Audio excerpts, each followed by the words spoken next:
Thank you, State Treasurer Dale Folwell, for coming to the internal office for this conversation. Thank you. We've been working together for a couple of decades at least. Yes, and so part of the story, and like I said, we're going to try to have a conversation, and we'll just drift on about 4 or 5 different topics. One of which is going to be just growing up in Winston-Salem. Sure.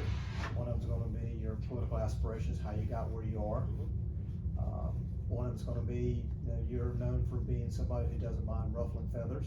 Kind of talk about how that came about. Sure.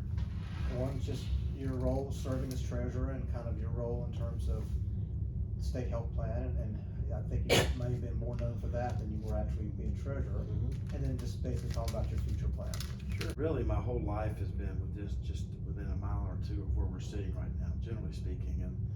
But it's important for me not to draw. It's important for me, for your viewers, because this is about the value it brings to them, is to know it doesn't, what I say to high school commencements all the time, it doesn't matter how handsome you are, how pretty you are, how wealthy you are, how smart you are. One day you'll be my age, and you'll look back and realize you're standing on the shoulders of somebody else. And that's why I spent so much time explaining that we are all standing on the shoulders of someone, and it's important for us to recognize who those folks are. So you're talking about hard lessons. What were some of the ones that either the hard school of hard knocks or that resonated with you as you became an adult? Work hard, treat women fairly, dress nice, which I didn't quite get that one down. But at the Wake Forest faculty drive, I never forget, I was 10 or 11 years old. The last drop on that route every day was Dr. Scales' house, which is up that big hill. And when you're that age and you're pedaling a bicycle, that is a big hill. I arrived about 5:30 one day, and one of the professors at Wake Forest was very mad that his paper wasn't there by 5 o'clock.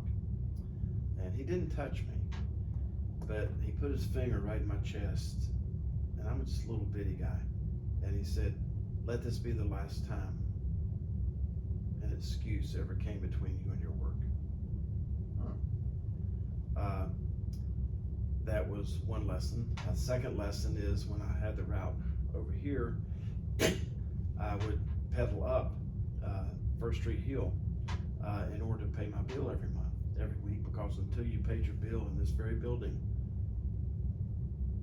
you didn't get the papers for the next week. And it only happens once, where you have a hole in your pocket or you lose your money.